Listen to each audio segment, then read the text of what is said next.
منوعات الراديو، حصريات درامية. فتحت الجلسة. القضية الأولى جاهزة يا سيادة الرئيس، وجلسة اليوم مخصصة لمرافعة النيابة. النيابة تتفضل.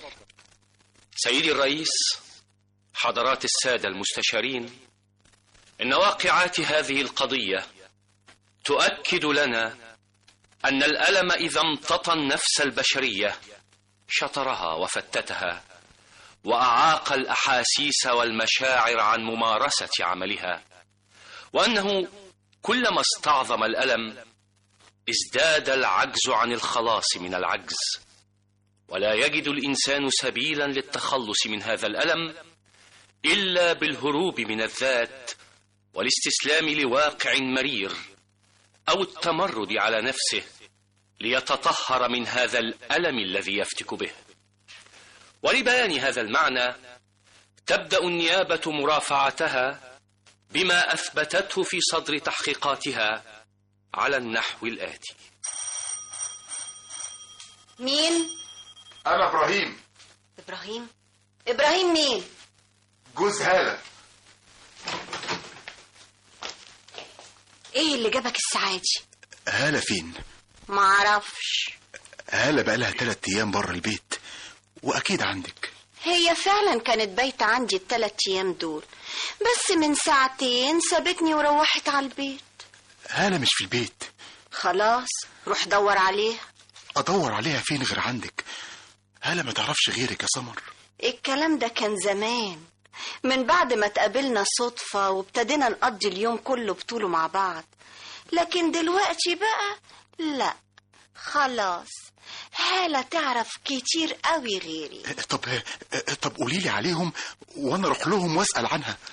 إبراهيم بقول لك ايه، احنا بقينا وش الفجر دلوقت، وما عنديش استعداد ارغي معاك اكتر من كده، لاني تعبانه وحموت عايزه انام. ارجوكي ما تقفليش الباب.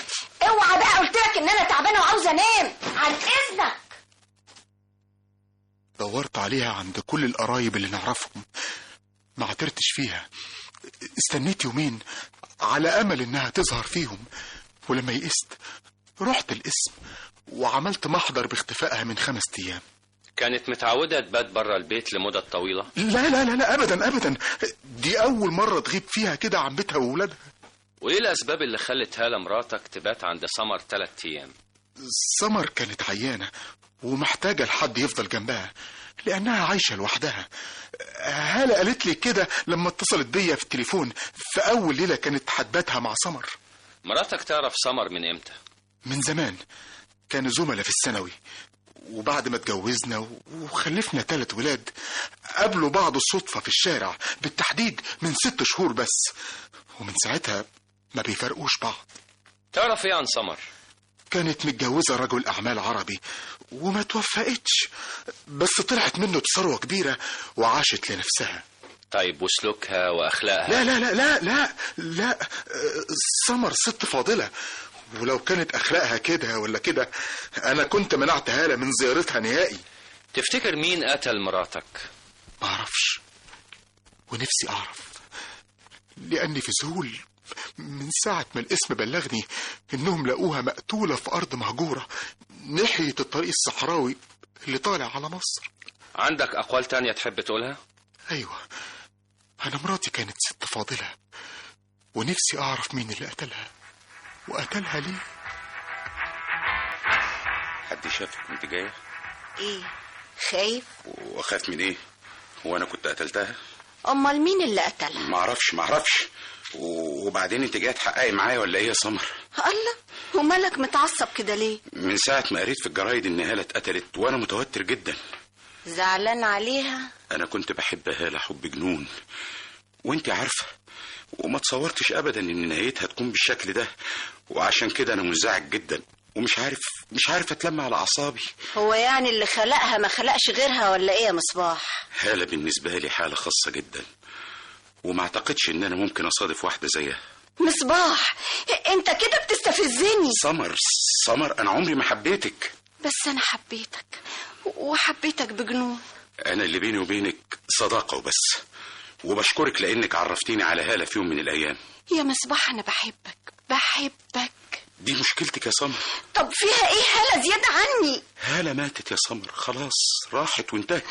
المفروض ان موتها ده يخليك تفوق من الغيبوبة اللي انت فيها وتهتم بالإنسانة اللي بتحبك. خلينا أصدقاء أحسن يا سمر، لأن مسألة الحب دي مش بإيدي. ده انت مصمم بقى. قصدك إيه؟ بصراحة أنا كنت فاكرة إن هالة هي الحاجز اللي بيني وبينك، لكن دلوقتي أنا اتأكدت إن أنا كنت ظلماها. سمر، أنت إيه اللي جابك دلوقتي؟ وحشتني وصممت إن أنا أجي أشوفك. أعتقد إن مفيش داعي نشوف بعض الأيام دي لحد ما انتهى التحقيق في قضية هالة. نفسي أعرف أنت خايف من إيه؟ خايف تيجي سيرتي في التحقيق ويلوثوا سمعتي في الجرايد. أنا راجل أعمال وسمعتي هي رأس مالي كله. محدش يعرف إنك كنت على علاقة بهالة غيري أنا بس. بالمناسبة، في حد حقق معاكي؟ ويحققوا معايا ليه؟ أكيد جوزها هيقول إنها صاحبتك وكانت شبه مقيمة عندك، وممكن يسألوك عنها. لحد دلوقتي محدش سألني، بس لو سألوني. أرجوك يا سمر، أرجوك بلاش تجيبي سيرتي نهائيا لا قدام البوليس ولا النيابة. والتمن؟ بتساومين يا سمر؟ ده احنا بينا صداقة وعيش وملح. مش كفاية. قصدك ايه؟ قصدي ان لا الصداقة ولا العيش والملح يمنعوني ان انا اجيب سيرتك في التحقيق واقول كل اللي اعرفه، واللي اعرفه بقى يلف حبل المشنقة حوالين رقبتك يا مصباح. انت بتقولي ايه يا مجنونة انت؟ تنكر ان هالة خرجت معاك من بيتي قبل الليلة اللي اتقتلت فيها ب3 أيام؟ ايوه حصل، وقضينا يومين مع بعض في الشاليه بتاعي اللي في الساحل الشمالي، وبعد كده وصلتها لحد بيتها، قصدي لمكان قريب من بيتها. تنكر انك انت هددتها بالقتل في يوم من الايام وقدامي لانها رفضت تطلق من جوزها وتتجوزك؟ ما كانش المقصود اهددها، انا كنت بثبت لها بس ان انا بحبها حب بجنون وما اقدرش اعيش من غيرها. نعم. سمر، انا اصراري على طلاقها من جوزها وجوازها مني كان سببه الوحيد ان كل ما افكر ان في باب اوضه بيتقفل عليها هي وجوزها كان بيعذبني.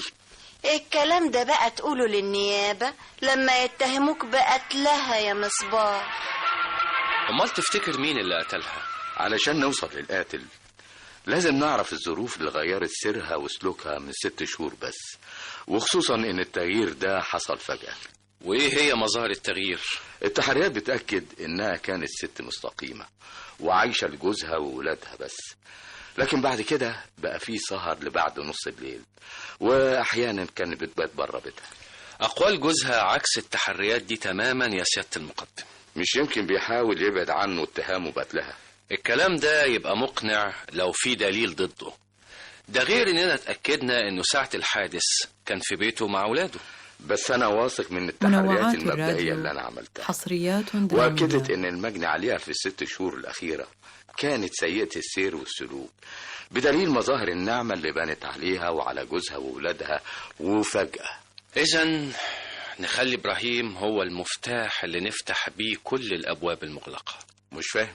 خلي ابراهيم تحت المراقبة، راقب كل تحركاته، وانا متأكد انه هيوصلنا للقاتل وفي اسرع وقت.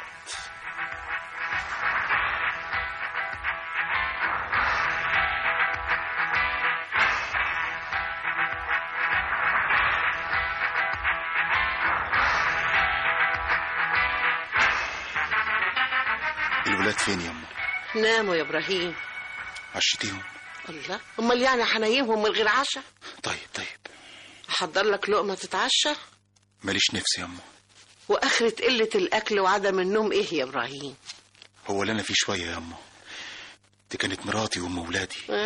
واحد غيرك كان فرح انها اتزاحت من وشه ودفنت عارها وفضايحها معاها. انسي الكلام ده بقى ياما، انسيه. لو نسيته مش هقدر انسى انك كنت بتجيني بيتي هنا وتشتكي لي منها وانت دمعتك على خدك. كان كلام من غير اصل ياما. والفلوس والعز اللي كانت مغرقاك فيهم انت وعيالك ومش عارف لهم اصل. ياما انا لو كنت مسكت عليها دليل واحد يقول انها ماشيه على حل شعرها وبتخني كنت قتلتها من زمان. يا ابني ده انت في 6 اشهر جبت لك عربيه واكلتك انت وعيالك اللي عمركم ما اكلتوه، يما. ولبستكم اللي عمركم ما لبستوه. منين ده كله؟ منين؟ الخير ده كله كان من صاحبتها سمر. اصلها كانت بتحب هالة قوي زي ما تكون اختها واكتر، وعشان كده لما اشترت عربية جديدة اديتها العربية القديمة. طب والفلوس والذهب؟ سمر ما كانتش بتبخل على هالة بأي حاجة. واخوها عماد ما صدقهاش ليه زي انت ما مصدقها كده؟ ها؟ ضربها ليه اكتر من مرة، واخر مرة كان هيقتلها قدامك لولا انك انت حشت عنها. ما هو كان شاكك فيها. اصله كان مصدق كلام الجيران اللي كانوا بيقولوه على هالة. هما يعني الجيران كانوا ظلموها؟ على فكرة ياما، انا قلبي بيقول لي ان عماد اخوها هو اللي قتلها. اخوها لو راجل بصحيح كان مشي وراها وتأكد من كلام الجيران وكان قتلها. لكن هقول ايه؟ اخيب من 6 الا سيدي. صحيح رجاله مناظر. وانا اقتل اختي ليه؟ وعلشان ايه؟ علشان سوء سلوكها، ولا ده شيء ما يهمكش؟ مين بس قال ان سلوكها كان لا سمح الله كده ولا كده؟ جوزها اللي قال كده. ولما هو متأكد من سوء سلوكها ما قتلهاش ليه؟ مين أولى إنه يقتلها؟ أخوها ولا جوزها؟ رد على سؤالي، قتلتها ولا ما قتلتهاش؟ لا طبعا ما قتلتهاش، ولو صحيح بتدوروا على القاتل امسكوا في رقبة جوزها. عندك دليل إنه هو اللي قتلها؟ دليل إنه كان كل يوم والتاني يجيني البيت ويشتكي لي منها ويقول لي إنه سمع إنها ماشية بطال وبتخرج بدون إذن وبتبات برا البيت. ولما كان بيقول لك كده كنت بتتصرف إزاي؟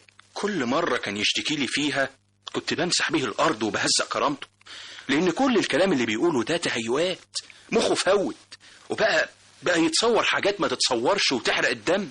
انت ما حاولتش تاخده على قد عقله وتتأكد من كلامه؟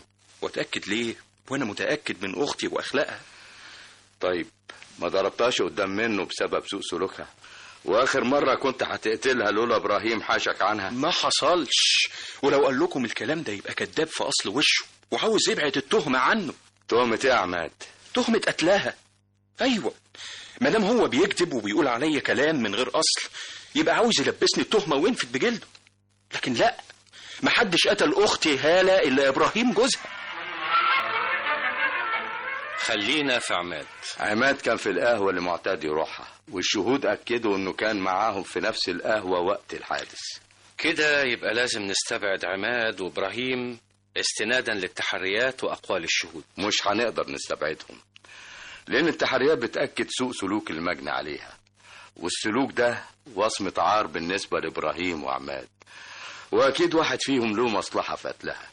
طبعا الكلام ده محل اعتبار واهتمام، بس لازم الأول نحدد مظاهر سوء السلوك اللي ظهرت على المجني عليها قبل الحادث. ومش كده وبس، لازم نحدد كمان أسبابه ودوافعه. خلاص، سيادتك استدعي سمر واستجوبها. قبل ما استجوبها تهمني تحرياتك عنها وبالتفصيل، ويهمني جدا تحديد علاقة المجني عليها بسمر وحدود العلاقة دي ايه. ولا انت ليك رأي تاني؟ لها رأي من رأيك طبعا، وبإذن الله التحريات هتكون عندك في أقرب وقت. اتفقنا. هالة بالنسبة لي كانت صديقة مش أكتر. تعرفوا بعض من امتى؟ من أيام ثانوي. أفهم من كده إن علاقتك بيها استمرت من أيام ثانوي لحد ليلة الحادث. لا، إحنا بعد الثانوي افترقنا وقعدنا سنين طويلة ما بنشوفش بعض. وفي يوم كنت بلف على المحلات عشان أشتري جزمة وشنطة، وفجأة لقيت هالة قدامي. مش ممكن، مش معقول. هلولة حبيبتي، روح قلبي يا سمورة. وحشاني قوي يا بنت الايه. انت اللي وحشاني موت يا سمر. انا مش قادرة اصدق عينيا. معقولة بعد السنين دي كلها نتقابل وكده بالصدفة؟ لو حد كان سألني نفسك في ايه كنت هقول لهم اشوف سمر. احلوتي قوي يا بنت يا هالة. انت بتخزي العين عنك ولا ايه؟ وانا اجي جنبك ايه؟ ده انت طول عمرك حلوة وجمالك بيهوس الرجالة. ما خلاص بقى راحت علينا. ايه ده؟ اكيد اتجوزتي. ومعايا اشرف الكبير ومنى وزهرة اصغر مني. قوليلي، مبسوطة في الجواز؟ حظي رماني مع واحد ماهيته على قده، وكل ليلة بنكمل عشان انوم. طب وايه اللي رماكي على الفقر ده؟ النصيب. وانتي يا سمر؟ لا، انا بقى اتجوزت حتة جوازة طلعت منها بثروة، انما ايه ما تحلمش بيها اي واحدة. عندك ولاد؟ لا لا لا، ولاد ده ايه؟ انا طول عمري لا اعرف لا دادي ولا ربي، ما انت عارفاني احب عيشة الحرية والفرفشة، وعشان كده ما عمرتش كتير مع جوزي. كان غني؟ كان غني قوي قوي، لانه رجل اعمال وبيلعب بالفلوس لعب. وما فكرتيش تتجوزي بعد منه؟ لا، اتجوز ده ايه؟ ده انا كده عايشة عيشة الملوك. قال قوليلي انت رايحة فين؟ بدور على بلوزة وجيبة. هو انا كمان بدور على جزمة وشنطة. تعالي بقى نلف على المحلات سوا وبعدها اوصلك بعربيتي. قال انت ساكنة فين؟ لما توصليني هتعرفي العنوان بنفسك. ومن يومها واحنا ما بنفرقش بعض. يعني افهم من كده انها كانت بتحضر حفلاتك وسهراتك اللي بتعمليها في بيتك او في فنادق 5 نجوم. طبعا كانت بتحضر، هي مش صاحبتي وتوأم روحي؟ كنت تعرفي ان جوزها على قد حاله وما عندوش دخل غير مرتبه؟ ايوه كنت عارفه، اصل هالة ما كانتش بتخبي عني حاجة ابدا. التحريات بتقول ان مظاهر النعمة ظهرت عليها وعلى جوزها واولادها من 6 شهور بس. انت عندك فكرة مصدر النعمة دي كان ايه؟ انا طبعا، ما انا مش معقولة اشوف روح قلبي عايشة في حضن الفقر واسيبه يعذبها. يعني كنت من وقت للتاني بديها اللي بتطلبه واكتر منه كمان. والمقابل؟ المحبة والونس. هالة كانت مالية عليا حياتي. مين مصباح؟ مصباح؟ وصلتله ازاي؟ وعرفتوا اسمه ازاي؟ عرفنا اسمه من التحريات طبعا، لكن هنوصل له عن طريقك. انت جيت في جمل عينيا. ساكت ليه يا مصباح؟ لا يا فندم، هتكلم. انا عرفت هالة عن طريق سمر في سهرة من السهرات، ومن لحظة ما شفتها وانا مجنون بيها. سلامتك من الجنون يا روح قلبي. هالة، انا بتكلم جد مش بهزر. هالة انا مجنون بيكي ومش قادر ابعد عنك دقيقة واحدة. انا كمان بحبك ومجنونة بيك، واللحظة اللي ببعد فيها عنك بتعذب. يبقى لازم تطلقي من جوزك ونتجوز. ما اقدرش اتخلى عن ولادي يا مصباح. ما طلبتش منك تتخلي عنهم، بس تطلقي من جوزك، لان كل ما افكر ان في باب اوضه بيتقفل عليك انت وهو بتعذب. لو اتطلقت منه مش راح تطيق ولادي، والاحسن انهم يفضلوا في حضن ابوهم وتحت عينيا، وعلشان ده يحصل لازم استمر في حياتي مع جوزي. لا يا هالة، لا ما تحملنيش فوق طاقتي، وبعدين ما احنا بنشوف بعض كل يوم ويمكن اكتر من المتجوزين. برضو لا، لازم تطلقي منه ونتجوز. جوزها كان يعرف انها على علاقة بيك؟ ما اعتقدش، لان هالة ما كانتش بتقول له كل حاجة، وحتى لو كانت بتقول له مش ممكن هتجيب له سيرة علاقتنا بأي حال من الأحوال. سمر بتقول انك هددت هالة بالقتل عشان تجبرها على الطلاق من جوزها. ما حصلش، سمر دي كدابة ومجنونة ومنحرفة وجرت هالة للانحراف. مظبوط؟ ده صحيح، بس أنا انتشلت هالة من الجو اللي هي عايشة فيه مع سمر وتكفلت بيها وبكل طلباتها ومصاريفها. آخر مرة شفت فيها هالة كانت إمتى؟ ليلة الحادث. في الليلة دي وصلتها بعربيتي لأقرب مكان لبيتها. هالة ما قالتلكش إن جوزها على خلاف حد معاها بسبب مروحها لسمر وبيتها عندها؟ للأسف جوز هالة كان عارف كل شيء عن سمر، وعارف إن هي اللي خلت هالة تنحرف وتعوم على عومها وكان ساكت. قصدي الفقر وضعف شخصيته خلوه يستسلم للأمر الواقع. طيب امضي على أقوالك هنا لو سمحت. تقرير الصفة التشريحية بيأكد إن المجني عليها تم تخديرها قبل خنقها مباشرة. فرق التوقيت بين التخدير والقتل مش كبير، لكن بيأكد إن القاتل كان عنده وقت يخدر فيه المجني عليها وبعد كده يخنقها. وده أسلوب يحتاج مكان، ده غير الوقت، والمكان ده لازم يكون آمن طبعا. أهو ده بقى يخلينا نسأل مين اللي كان عنده المكان وعنده الوقت اللازم للقتل والنقل الجثة من مكان الحادث للأرض المهجورة على الطريق الصحراوي. الكلام ده ينطبق على مصباح، بس لازم نحذف حكاية انه وصلها بعربيته ليلة الحادث، وينطبق على عماد اخو المجني عليها. مفيش دليل ضد عماد غير كلام ام ابراهيم جوز هالة، وكلامها محل اعتبار، لانه بيتطابق مع تصرفات عماد واعتداءه على اخته بالضرب اكتر من مرة، وده ممكن يجره للقتل بدافع الشرف. والشهود اللي شاهدوا انه كان سهران معاهم في القهوة وقت الحادث ممكن يكونوا بيجاملوه بناء على اتفاق بينه وبينهم. كده يبقى لازم نستبعد ابراهيم وسمر. طبعا، لان ابراهيم مفيش دليل واحد ضده، لا هو ولا سمر، لان كلام مصباح عنها بانها بتحبه وعملت المستحيل عشان تبعده عن هالة، ده كلام مرسل صعب ناخد بيه او نعتمد عليه. هنرجع تاني للمكان والوقت. عماد جاب منين الوقت والمكان؟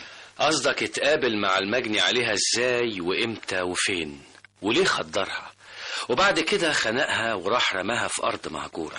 كل دي اسئلة محتاجة اجابات عن طريق اعادة التحريات وتنفيذ منوعات المراد على الراديو، عماد. وده اللي لازم درامية. يحصل يا سيادة المقدم.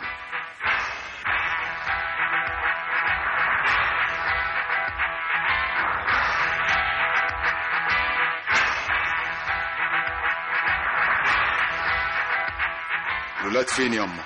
قاعدين مع خالهم عماد في اوضتك وقافلين عليهم الباب. وقافلين الباب ليه؟ معرفش، عماد هنا من امتى؟ من نص ساعة. وايه اللي جابه؟ جاي ليه وعايز ايه يعني؟ يلا يا اشرف قدامي. واخد اشرف ورايح على فين؟ عاوز تعرف تعالى معانا. اجي معاكم فين؟ هو في ايه يا عماد؟ عاوزين تعرفوا في ايه؟ انا هقول لكم في ايه. سمعت ابنك قال ايه يا ابراهيم؟ سمعت يا سيادة الوكيل. وايه رأيك في كلامه؟ حصل. هو ايه اللي حصل؟ كل الكلام اللي قاله اشرف ابني حصل. وحصل ازاي؟ انت مالكش كلمة عليا، ولو مش عاجبك حبات كل ليلة بره البيت. هلا، انا استحملت كتير، لكن اكتر من كده مش ممكن. لا بقى ممكن وممكن، وانت ما تقدرش تعمل لي حاجة. حرام عليك يا هالة، انا بمشي جنب الحيط ما بقدرش ابص في وش حد من الجيران. خلاص نعزل من الحتة الفقر دي علشان خاطر ولادك يا هالة بلاش. صدعت لي دماغي. يلا روح اعمل لي كوباية شاي بسرعة يلا.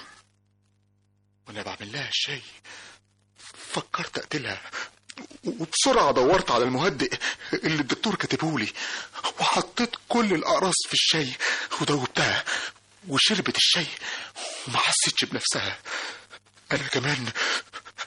أنا كمان ما حسيتش بنفسي، وطبقت في رقبتها وما سبتهاش إلا وهي ميتة. كان لازم أرحم نفسي من العذاب اللي بتعذبه بسببها كل ساعة وكل يوم.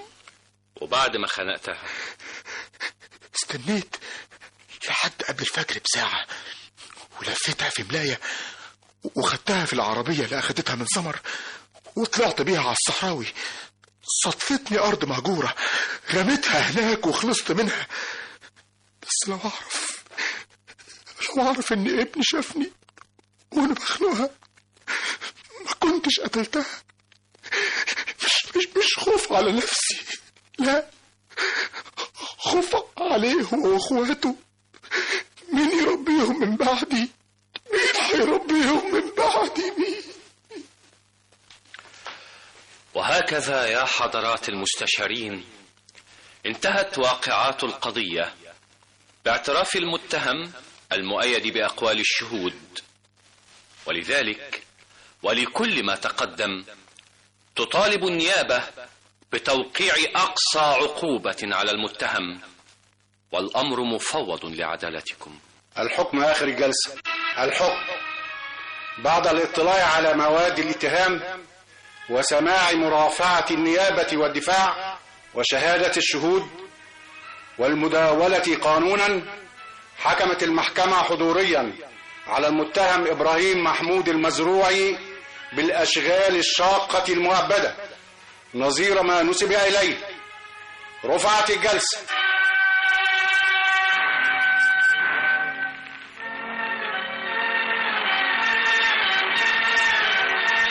محكمة. بسم الله، فتحت الجلسة. نادي على القضية الأولى. القضية جاهزة يا فندم، والجلسة مخصصة لمرافعة النيابة. النيابة تتفضل طول مرافعتها. سيدي الرئيس، حضرات السادة المستشارين، لقد كان يمكن إزاء كل هذا الغموض والإبهام اللذين ارتبطت بهما أحداث وواقعات هذه القضية المنظورة أمام عدالتكم، وكذلك إزاء كل هذا التداخل والتشابك في الأحداث وتعدد الشخوص والدوافع. نعم، كان يمكن إزاء كل هذا أن تطوى الأوراق وأن تحفظ التحقيقات وأن يفلت الجاني من العقاب الذي يستحقه، ولكن لأن لنا في القصاص حياة، ولأن للعدالة دستورها الذي يأبى إلا أن ينتصر للفضيلة والحق وللقصاص العادل، وأن يؤخذ المجرم بجرمه، وأن تفصح الجريمة عن مرتكبها، وألا ينجو مجرم بجريمته، وألا يعلو صوت فوق صوت الحق، وأن تكون للعدالة دائما كلمتها التي تنتصر لقيم الحق والخير ومكارم الخلق الإنساني النبيل. سيدي الرئيس، حضرات السادة المستشارين، لن أطيل على عدالتكم، ولكني سأدع أحداث هذه القضية تتحدث إليكم بنفسها وبكل تفاصيلها وملابساتها منذ البداية وكما جاءت بالأوراق والتحقيقات. وبعدين بقى معاك يا بصمة، ما تطلعني من دماغك يا أخي وتفضها سيرة. وحتى لو قدرت أطلعك من دماغي يا بت، لا يمكن أبدا حاضر أطلعك من قلبي يا شمية. قلت لك 1000 مرة لا ننفعك ولا أنت كمان تلزمني. ثم يا أخي، هو الحب ده بالعافية ولا بالغصب ولا حتى بالمحايلة وجبر الخواطر؟ ياه، وكل الكلام ده عشان الافندي المسبسب بتاع المدارس اللي واكل عقلك وبيلعب بيكي. بصمة، بقول لك ايه، اتلم واسكت واحترم نفسك ومالكش دعوة بمجدي ده خالص. اللي زيه مش من توبك ولا عمره يقدر قيمتك يا شمية. الملزق المزوق اللي زي سيماك ده فندي بتاعك ده مش هو خيالك يا بت. وانت شجبك لمجدي يا سي بصمة؟ انت ايه مش واخد بالك هو ايه وانت ايه؟ ويا ريت انت كمان تاخدي بالك منه، لا يتوه منك ويزعلك عليه. بقول لك ايه، انت لا من توبها ولا من سكتها. شمية بنت غلبانة وعلى قد حالها بالقوي، وبتجري من صغرها على لقمتها ولقمة امها العيانة. مالك انت ومالها يا سماك ده فندي؟ وانت بقى اللي ناوي وغاوي تبقى الوصي عليها يا اخ بصمة؟ ثم انت يعني بأنهي حق وأنهي صفة تكلمني في موضوع زي ده؟ مالك انت بالشمية؟ وايه اللي انت عايزه منها بالظبط؟ عايز افهمك حاجة يا سلفندي، انك لو حاولت تلعب او تتسلى بيها انا مش هقف اتفرج عليك وهحميها منك ولو وصلت اني اقتلك. اللي اعرفه ان الشمية لا عايزة حمايتك ولا وصيتك ولا عايزة تشوفك ولا طايقك في سما ولا في ارض. ما بتحبكش يا اخي وبتحبني انا، ما تحس بقى. شمية كلينكس، انت بنت يا شمية؟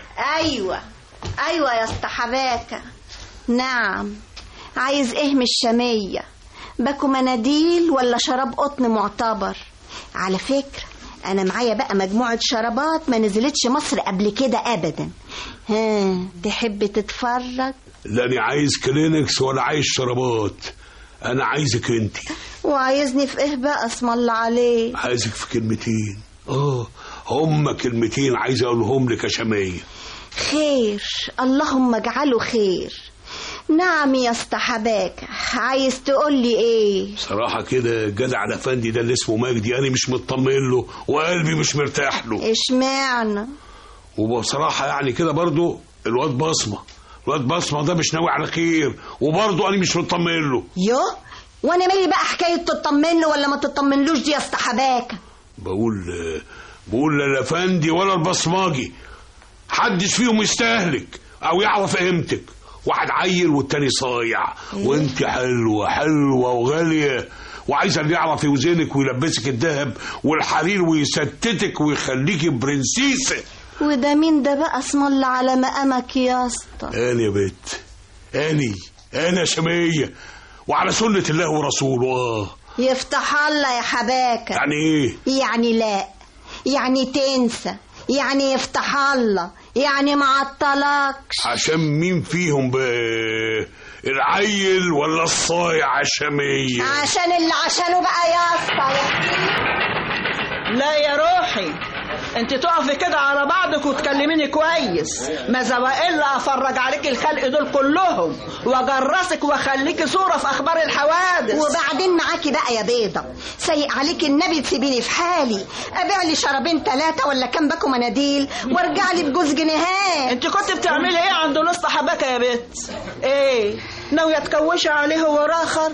لا، الا القسط حباكه، مالكيش صالح بيه خالص. القسط حباكه لا. وحياتك انت عندي يا بيضه يا حبيبتي، هو اللي نده عليا. وينده عليك ليه بسلامته يا روح قلبي؟ لا بقى، دي حاجه تروحي تسالي عليه هو، مش تساليني انا يا ست بيضه. طب وعليا النعمه من نعمه ربي، لو شفتك بتكلمي تاني لكون قطع حته من لسانك ومفرقاها على قطط السكك والشوارع. طب بقى ابقي خليه بقى ما يناديش عليا في الرايحه وفي الجايه، الله يسترك. طب وديني لكون مولعه فيكم انتوا الاتنين يا شمية كلينكس. ايوه يا فندم، السول عبد العاطي مع حضرتك. لا، جريمه قتل يا حضره الضابط. لا قتيله. ايوه، واحده ست مقتوله قريب من الحديقه الدوليه. لا، الهدوم زي ما هي. انا في انتظارك يا فندم، 30 متر من باب الحديقه الدوليه وعلى شمال. بس يا فندم لواحده اسمها الشمية خليل ابو الدهب، وده اسمها في بطاقه الرقم القومي اللي وجدت في جيب البنطلون الجينز اللي كانت لابساه. والتحريات بتؤكد كمان يا حضرة الضابط إنها مش من سكان المناطق القريبة من المكان اللي ارتكبت فيه الجريمة، وإنها واحدة من البنات اللي بيسرحوا يبيعوا المناديل الورق والشرابات الرجالي.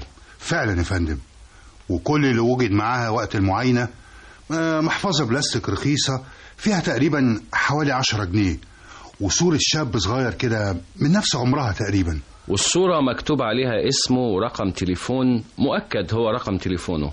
فعلا يا فندم، والصورة لواحد اسمه مجدي سليمان أبو جودة، وده ممكن جدا يكون أول الخيط في القضية، ومؤكد هيكون عنده معلومات تفيد التحقيق يا حضرة الضابط. مؤكد يا فندم، مؤكد.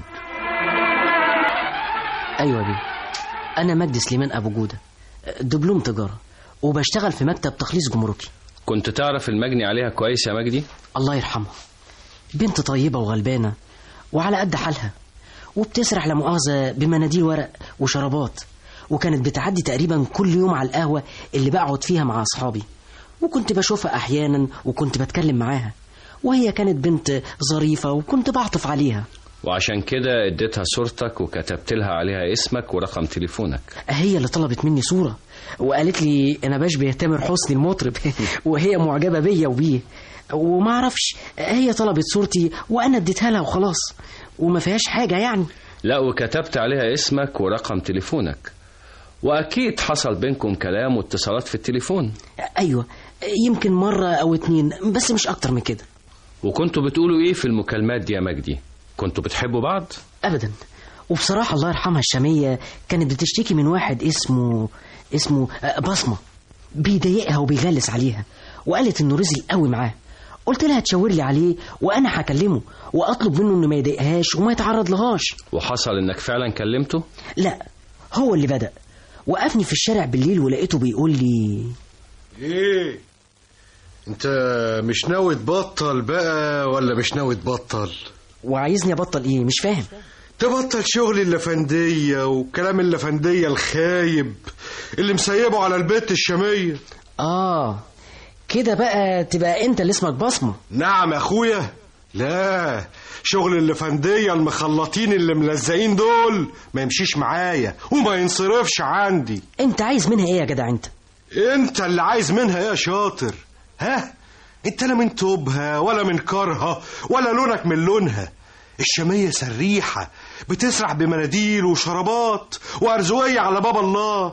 مالك انت بيها سلفندي بتاع المدارس يا ابو قلم وكراسة؟ لا، كده بقى يبقى معاها حق الشامية تشتكي منك. تعرف تقولي انت عايز منها ايه وبتطاردها وتعاكسها وتغلس عليها ليه؟ وهي قومتك محامي ولا انت من غير مناسبة غاوي تعمل واصي عليها؟ لا، يكون في علمك انت تشيل ايدك خالص وتبعد عنها وتلم نفسك قبل ما بعترك. ليه؟ هي فوضى ولا فوضى؟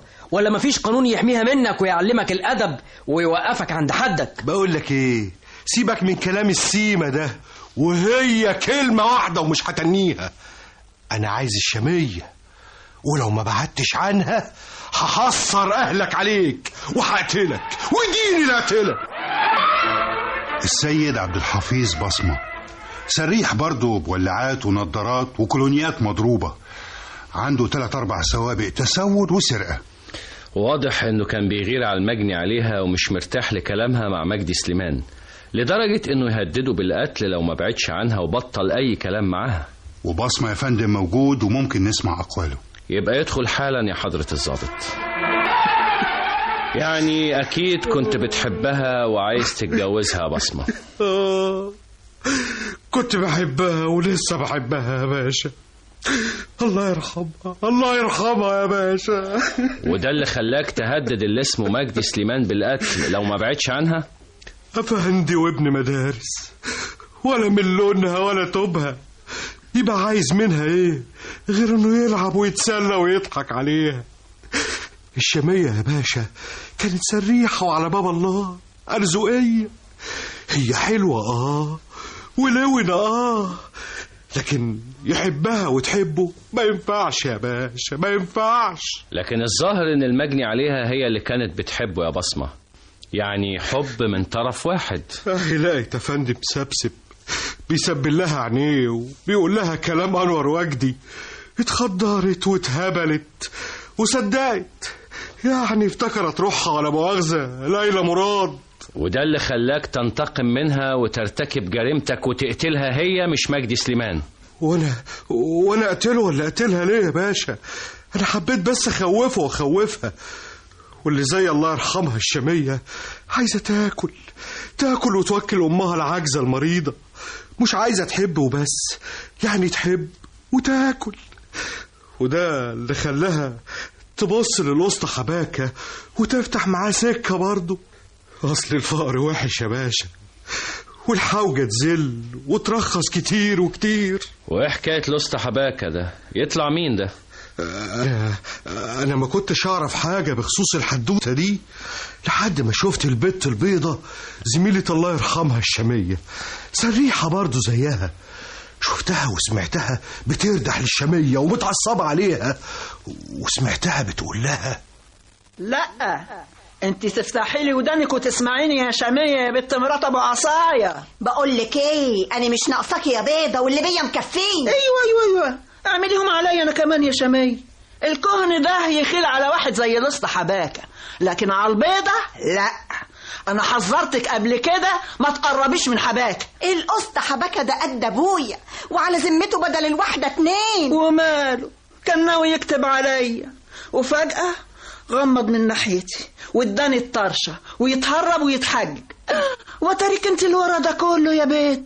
تعرفي لو الكلام اللي سمعته ده بجد يبقى يا ويلك يا ظلام ليلك يا بنت مرات ابو عصاية. وكلام ايه ده بقى ان شاء الله اللي سمعتيه؟ ومين اللي قالهولك؟ ما تستهبلش يا بنت. طب احلف لك بقى. قالوا للحرام احلف. يوه انت حرة بقى تفلقي واللي تقدري عليه اعمليه. لا اللي اقدر عليه كتير قوي يا شامية، وبكره هفرجك واتفرج عليكي. واضح يا فندم ان في اكتر من طرف في القضية، وكل طرف له مصلحة وعنده الدافع اللي ممكن يدفعه يرتكب الجريمة ويقتل المجني عليها. فعلا يا حضرة الضابط، والدافع اللي عند واحد زي السيد عبد الحفيظ بصمة ما يقلش عن نفس الدافع عند المدعوة البيضة عبد السلام الدخلاوي. وده غير بقى الأسطى حباكة اللي اسمه بيتكرر في أقوال كل اللي سمعنا أقوالهم لغاية دلوقتي. واضح أنه لعب دور بشكل أو بآخر في الجريمة. وبالتأكيد حضرتك هتستدعيه لسماع أقواله. بالتأكيد يا حضرة الضابط، لكن مش قبل ما نسمع أقوال البيضة عبد السلام الدخلاوي. وهي موجودة يا فندم. يبقى نسمع أقوالها حالا يا حضرة الضابط. الله يرحمها الشمية كانت زميلتي، كبرنا سوا في الشارع وفي السكك، طول عمرها قدامي وجنبي، نفرح سوا ونحزن سوا ونتخانق ونتصالح على زبون، لكن لقمة العيش والشقة كانوا حاتفيننا على بعض. الله يرحمها بقى. لكن الشهود اللي شافوكي وسمعوكي بتهاجميها وبتتخانقي معاها بيؤكدوا غير كده. شهود مين يا بيه؟ مين هم دول اللي شافوني وسمعوني؟ مجدي سليمان مثلا، ومنهم كمان الأخ بصمة. مجدي ده جدع فندي وما يعرفش أي حاجة. صحيح كانت الله يرحمها الشمية بتعزه وبتحب تتكلم معاه، وكان هو برضو بيكلمها كويس ويضحك معاها، ما هو ابن ناس يا بيه برضو وابن مدارس وفندي. لكن ايه يا بيضة؟ الأخ بصمة بقى ابن كار زميلنا، طول عمره برضو معانا، بس هو يعني لا مؤاخذة متخصص في المضروب. متخصص في ايه؟ متخصص في المضروب؟ ايوه يا باشا، يعني الكولونيات والنضارات والساعات اللي بيسرح بيهم كلها لا مؤاخذة مضروبة، شغل تايواني يعني، سكة يعني. وبصمة ده ألف أقواله إنه سمعك أكتر من مرة بتهددي المجني عليها الشمية بالقتل. بصمة كان بيحب الله يرحمها الشمية، كان بيغير عليها قوي من كلامها مع مجدة فندي، وده يخليه يفكر يرتكب الجريمة ويقتلها. شوف يا بيه، اللي بيحب بصحيح لا ممكن أبدا يقتل اللي بيحبه، لا يمكن أبدا. لكن الغيرة الشديدة ممكن تدفعه للانتقام والقتل. بصراحة يعني بصمة كان فعلا بيغير على الشمية الله يرحمها. من اللي اسمه مجدي سليمان أبو جودة، ومن الأسطى حباكة كمان، تاجر قطع غيار وخردة ولزوم العربيات. وده اللي انت كنت برضو بتغيري عليه من المجني عليها. مين اللي قال الكلام ده؟ الشهود بيقولوا انه كان بيعطف عليك، كان هيطلبني الجواز على سنة الله ورسوله، لكنه صرف النظر على جوازه منك وفكر في الجواز من المجني عليها. بس الله يرحمها كانت بتعزه وبتحب سي مجدة فندي. ايوه، بس لما الأسطى حباكة يطلبها للجواز هتقبل يا بيضة ومش هترفض. حتى لو طلبها كانت هترفض. عشان خاطرك يعني يا بيضة؟ محدش بيعمل خاطر لحد في الزمان ده يا باشا، كله بيدور على مصلحته ويقول يا نفسي. واكيد انت عرفتي ان الأسطى حباكة طلب الجواز من المجني عليها فعلا. ايوه، ورحت له وسألته واتكلمت معاه وقال لي يوميها ويعني لو أنا عايز أتجوز البت دي هاخد منك الإذن يا هبلة، ولا هستنى منك تصريح ولا تأشيرة؟ ثم يعني لو أنا عايزها يبقى جواز ولا من غير ما تفرقش. طب ولوتك يا اسطى حباك الشمية حتى لو طلبتها للجواز هتقول لك لا وهترفضك. ايه ترفضني؟ ايه ترفضني وتقول لي لا؟ طب وعليا النعمة كنت اقطع لسانها تقول لي لا، دي ديتها وديتك انت كمان، حالق ولا غوشه دهب. تصدق بايه؟ لا اله الا الله. انت راجل ناقص، ولو قلت الكلام ده للشمية هتقلع اللي في رجلها وتنزل بيها على دماغك وتخليك فرجة للمنطقة كلها. ورحمة ابويا اقتلها، اتبعها واسيح دمها وارميها للقطط والكلاب. ليه بقى؟ له البلد ما فيهاش حكومة ولا ما فيهاش حكومة؟ وهي الحكومة اللي زيك وزيها يا صيع يا تسول يا زبالة. امشي يا بنت، امشي يا بنت من قدامي، ماذا وإلا خلي الرجالة يرموكي في أقرب بلاعة. امشي يا بنت. واضح يا فندم ان المجني عليها كانت ضحية لواحد من الثلاثة. قصدك لواحد زي السيد عبد الحفيظ بصمة، او لواحدة زي البيضة عبد السلام الدخلاوي، او برضو ممكن جدا يا فندم لواحد زي الأسطى حباكة ابراهيم احمد حباكة. ده تم استدعائه فعلا ومنتظر بره من اكتر من ساعة للإدلاء بأقواله. يبقى يدخل يا حضرة الضابط. افتح المحضر يا بخيت افندم. ايه عايز تقول انك ما تعرفش اي شيء بخصوص المجني عليها الشمية خليل ابو الدهب يا اسطى حباكة؟ معلم حباكة يا باشا. ما تزعلش يا سيدي، المعلم حباكة. كنت على اتصال بالمجني عليها وكانت بتتردد على المحل بتاعك صح؟ أبي الشمية دي بنت غلبانة وأرزقية على باب الله، وبتجري ورا لقمة العيش ليها ولأمها، وهو بقى اشتري منها باكو مناديل جوزين شرابات، وازيك يا شمية عامله ايه يا بت، واللي قدرني عليه ربنا وكله بثوابه يا باشا. ايوه لكن كل ده ما يمنعش انك تفكر فيها بشكل تاني يا معلم حباك. افكر فيها بشكل تاني ازاي يعني يا باشا؟ يعني تعرض عليها الجواز مثلا. مين قال الكلام ده؟ واحدة انت تعرفها برضو كويس واسمها البيضة. واحد زي السيد عبد الحفيظ بصمة أكد على كلامها. التحريات كمان أكدت ان المجني عليها كانت فعلا بتتردد على محلك كتير قوي في الفترة الأخيرة. يا باشا البيضة دي ولا الجدع ده اللي اسمه بصمة او حتى الله يرحمها الشامية سريحة أرزقية ولاد لا مؤاخذة شوارع. لكن بقى العبد لله صاحب محل قطع غيار وتاجر خردة وعلى ذمتي جوز ستات زي فرقة القمر. وواحد لا مؤاخذة زيي لا يمكن هيبص لواحدة منهم ولا يمكن أفكر في الجواز من واحدة منهم، لا يمكن أبدا يا بيه. طب وإيه اللي يخلي واحدة زي البيضة تدعي عليك وتؤكد في أقوالها إنك فعلا عرضت على المجني عليها الجواز، وإنك كمان هددتها إنها لو رفضت الجواز منك هتقطع لسانها أو تقتلها؟ البيضة دي كدابة يا باشا، وحقودة وقرشانة وشرانية، ما كانتش بتحب الله يرحمها الشامية. صراحة يعني كانت بتغير منها وبتحقد عليها وتموت لو شافتها واقفة عندي في المحل. وليه كانت بتغير عليك منها يا معلم حباك؟ اشمعنى انت بالذات يعني كانت متصورة ان في بيننا بلا مؤاخذة حاجة مش تمام. مش لان انا ملاك يعني، لا، لكن ان الله يرحمها كان بتحب قوي جدع افندي، لا من توبها ولا من لونها، اسمه مجدي، وكانت متعلقة بيه قوي ولدرجة انها انها ايه يا حباك؟ اتكلم. انا هقول لسيادتك اهو، لقيتها بتعيط وعينيها زي الدم وقالت لي انا في حوسه يا معلم، وحياة ولادك البيضة ما تعرف اي حاجة عن الكلام اللي انا هقوله لك ده، لا هي ولا الولا الخايب الصايع اللي اسمه بصمة. وحياة ولادك يا معلم ابوس ايدك. انت هتتكلمي بنت ولا تاخدي بعضك وتوريني عرض كتافك وتشوفي سكتك؟ انا اتجوزت يا معلم. اتجوزتي؟ امتى وفين وازاي واتجوزتي مين؟ اتجوزت يعني بورقة كده يعني. تقصدي عرفي ها؟ من غير مأذون؟ لا بورقة بيني وبينه واتنين من صحابه كانوا شاهدين عليها. وده هو مين يا بنت ده؟ مجدي سليمان. ده الافندي اللي شفتك معاه من كام يوم؟ ايوه، والورقه اهي. انا عايزك تخليها معاك يا معلم. الله يسترك. تخليها معايا ليه؟ تخليها معايا ليه وترازيني بيها ليه يا بنت الناس؟ دي بلوه مش ورقه. انا بيني وبينك خايفه منه قوي يا معلم، وقلبي مش مطمن ابدا. ليه؟ وخايفه من ايه ومن مين؟ اصل مجدي من يوم ما قلت له يعني ان انا حامل في شهرين، وهو مش طبيعي ابدا، ابتدى يضربني ويشتمني وعايز ياخد مني الورقه اللي معايا دي باي شكل، وهو مستنيني بكره عشان خاطر اقابله واديها له، بس انا مش ناويه اديها له. واهله يعرفوا بحكايه جوازه منك دي ولا لا؟ لا طبعا يا معلم، وابوس ايدك تخلي الورقه دي معاك، وزي عليك النبي لا البت البيضه ولا اي حد يعرف اي حاجه عن الموضوع ده. الله يسترك يا معلم، الله يسترك. اولا يا فندم، المكان اللي وجدت فيه جثة المجني عليها بعيد جدا عن المنطقة اللي بتسكنها، وحتى المناطق اللي بتسرح فيها.